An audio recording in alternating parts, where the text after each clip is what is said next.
नमस्कार। भारत का union budget 2026-27 आ गया है और इसमें ग्रोथ, इनोवेशन और पर्सनल फाइनेंस पर काफी जोर दिया गया है। तो चलिए आज इसके जरूरी पॉइंट्स को समझते हैं और देखते हैं कि इसका हम सबकी जिंदगी और देश के भविष्य पर क्या असर पड़ने वाला है। ठीक है, तो इसे समझने के लिए हमने इसे 4 मेन हिस्सों में बांटा है। सबसे पहले बजट और हमारा पैसा, फिर बात करेंगे देश के नए इंफ्रास्ट्रक्चर की, इसके बाद भारत को भविष्य का मैन्युफैक्चरिंग हब बनाने का क्या प्लान है वो देखेंगे, और आखिर में कृषि और ग्रामीण विकास पर भी नजर डालेंगे।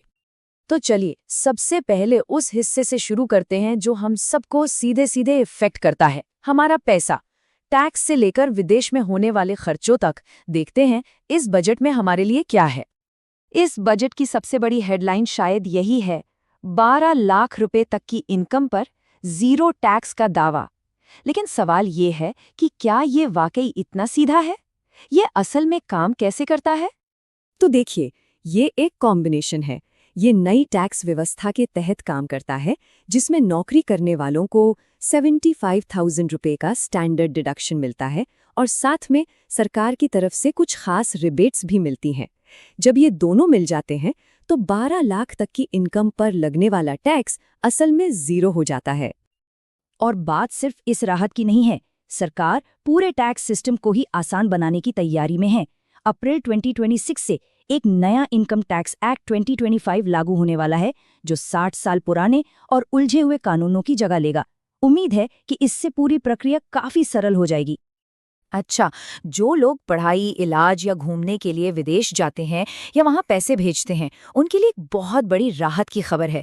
विदेशी रेमिटेंस पर जो टैक्स कलेक्टेड एट सोर्स यानी टीसीएस लगता था, वो पहले 5 से 20% तक था। अब इसे घटाकर सिर्फ 2% कर दिया गया है। ये एक काफी बड़ा बदलाव है।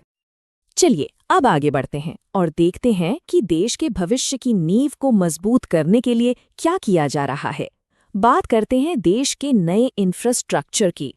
सरकार ने इंफ्रास्ट्रक्चर के लिए एक बहुत बड़ी रकम रखी है, 12.2 लाख करोड़ रुपए।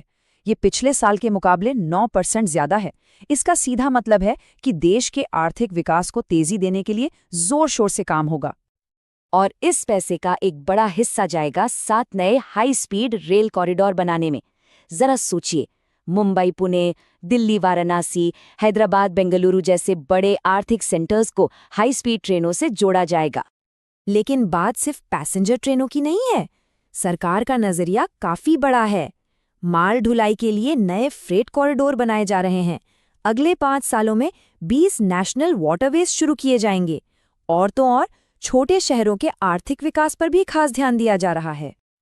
अब आते हैं एक लॉन्ग टर्म विजन पर, जिसका लक्ष्य है भारत को हाईटेक मैन्युफैक्चरिंग का एक ग्लोबल हब बनाना।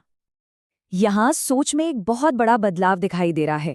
अब फोकस सिर्फ असेंबली पर नहीं है, मतलब बाहर से लाई पुर्जों को यहाँ जोड़ने पर नहीं। अब जोर है इनोवेशन और ओनरशिप पर, यानी हम खुद टेक्नोलॉजी बनाएं और उसके मालिक भी बने। इसका एक जबरदस्त उदाहरण है बायोफार्मा शक्ति मिशन। इस पर 10,000 करोड़ रुपए खर्च किए जाएंगे ताकि भारत बायोलॉजिक्स और क्लिनिकल ट्रायल्स जैसे एडवांस फार्मा मार्केट में दुनिया का एक बड़ा प्लेयर बन सके। और हाँ, सेमीकंडक्टर मिशन का दूसरा फेज भी बहुत दिलचस्प है। यहाँ फोकस सिर्फ दूसरे देशों के डिजाइन की हुई चिप बनाने पर नहीं है, बल्कि अब हम खुद की चिप डिजाइन और अपनी इंटेलेक्चुअल प्रॉपर्टी बनाने पर ध्यान देंगे। इस बड़े सपने को पूरा करने के लिए ठोस कदम भी उठाए जा रहे हैं, जैसे इलेक्ट्रॉनिक्स कंपोनेंट्स के लिए 40,000 करोड़ का फंड। साथ ही इलेक्ट्रिक गाड़ियों और डिफेंस सेक्टर के लिए जरूरी खनिजों के लिए उड़ीसा और तमिलनाडु में स्पेशल कॉरिडोर भी बनाए जा रहे हैं। अच्छा, ये सब बड़े बड़े प्लान तभी कामयाब हो सकते हैं जब देश की नींव मजबूत हो, और ये नींव है हमारा कृषि और ग्रामीण क्षेत्र। तो चलिए देखते हैं यहाँ क्या हो रहा है। यहाँ एक बहुत ही शानदार पहल है भारत विस्तार प्लेटफॉर्म की। ये एआई बेस्ड प्लेटफॉर्म है जो किसानों को उनकी अपनी भाषा में उनकी जमीन और फसल के हिसाब से सलाह देगा। ये डिजिटल एग्रीकल्चर की दिशा में एक बड़ा कदम है। इसके अलावा किसानों को नारियल, काजू और चंदन जैसी ज्यादा कीमत वाली फसलें उगाने के लिए भी प्रोत्साहित किया जा रहा है। और एक बहुत ही अच्छी पहल है शी मार्ट्स की स्थापना, जो खास तौर पर ग्रामीण महिला उद्यमियों को अपना सामान बेचने के लिए एक मार्केट देगी। तो कुल मिलाकर ये बजट एक तरफ तो फौरी राहत देता है और दूसरी तरफ देश के लिए एक लंबी दौड़ का रोड मैप भी तैयार करता है। लेकिन आखिर में एक बड़ा सवाल जरूर छोड़ जाता है, क्या ये बजट वाकई भारत को सिर्फ एक बाजार से निकालकर दुनिया का एक बड़ा मेकर बना पाएगा?